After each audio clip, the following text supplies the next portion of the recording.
And we're going back to our main topic. Marcin Romanowski, the former Deputy Justice Minister, granted asylum in Hungary.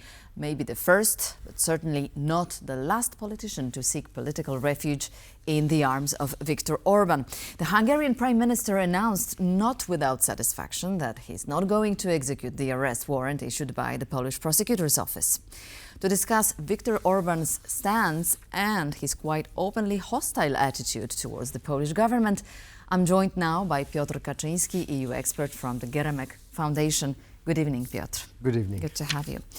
So Romanowski faces 11 charges as Polish prosecutors accused him of being involved in an organized crime group, using crime as a source of income, abusing his power while serving as deputy minister. Now, we hear from Orban that it is Tusk's government that considers Hungarians to be enemies. And our goal is to keep the conflict with Poland at a reasonable level. For the first time, we heard conflict today. So what's the real point of Victor Orbán? This is power play, power struggle between Orban and the world outside. He seems to think that there's Trump coming into the office and then he can be as assertive as he used to be in the past. Until November, he was not so assertive. Even when he went to Moscow or Kiev or Beijing earlier in this year, he wasn't so assertive as right now. This clearly constitutes a big question mark about the future of Hungary in the European Union. Exactly, and especially that, during his presidency, the Hungarian presidency, we've seen certain animosity between the Hungarian government and the authorities and the European Commission. We also we've seen EU politics boycotting many venues organized by Hungarian presidency. So the tensions are rising, right? So what's the alternative? Is it going to be the legal law? It's going to be legal Hungary? and politics. It's both, because it's two strong men out there.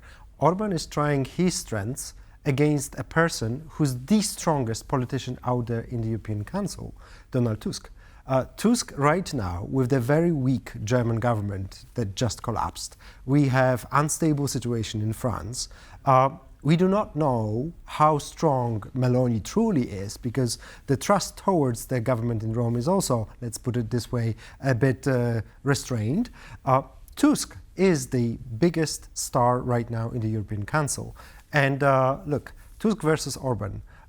Clearly, Tusk has much more power than Orban has. So this is attack against Tusk by Mr. Orban, and let's see what will be happening here. But this is the first time that we are seeing asylum refugee status for somebody who is an EU citizen in another EU member state. So this one is a precedent. It is a precedent.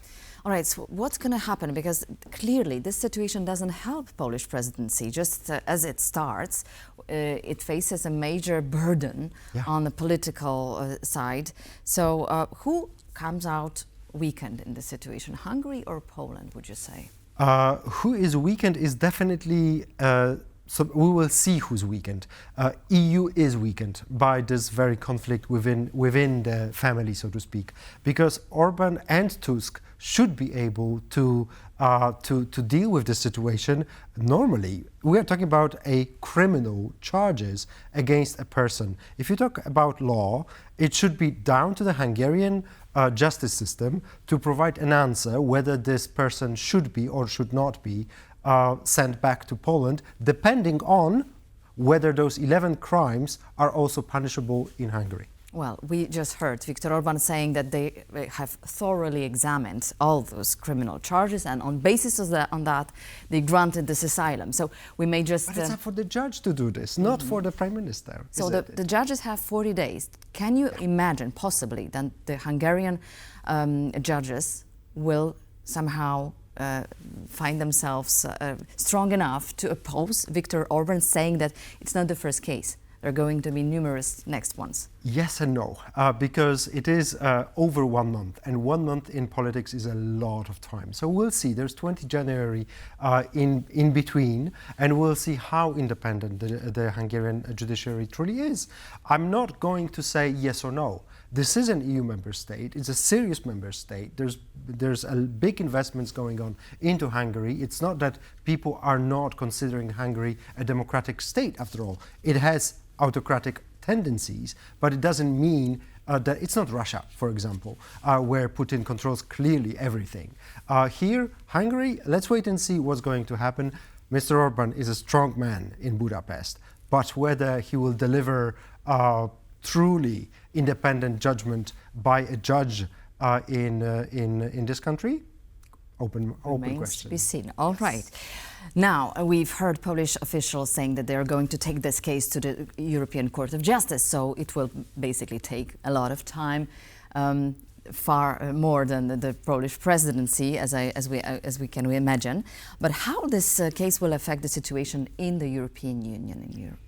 It's problematic because Hungary using right now this asylum request or approving it, because if he was just asking for it, it's another question. But if they have granted the asylum status for Mr. Romanowski, then it's a precedent in which we don't know exactly where we are. The Polish government says that Hungarian government should react positively. They are breaking the law, Article 259 of the treaties.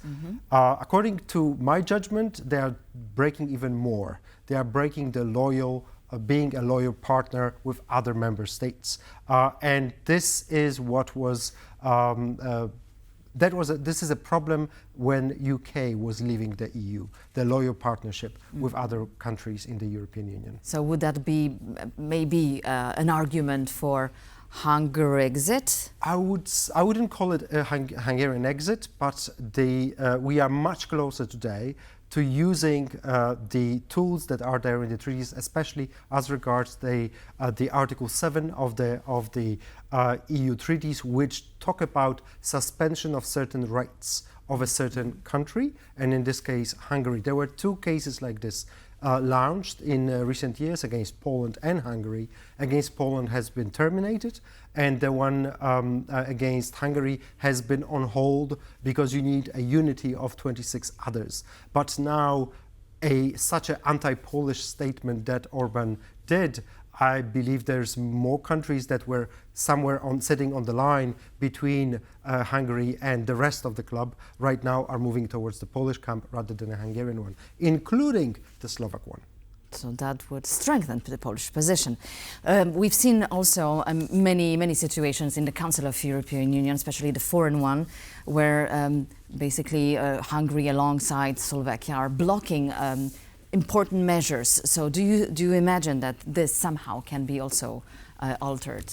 This is on the line here with Trump. This is what we'll see after 20th of January. Hungary did not deliver. I mean, they are finishing their presidency with one of the biggest failures out there. They did not prolong Russian sanctions that were prolonged. They were there since 2014, every 6 months, prolongation.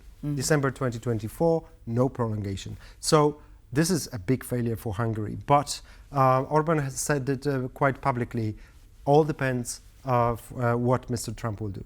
Interesting days ahead of us. Thank you very much. Piotr Kaczyński, EU expert, Geremek Foundation, was our guest tonight. And that concludes this edition of Main News. Thank you very much for watching, and please stay tuned to TVP World for more news and more comments to come.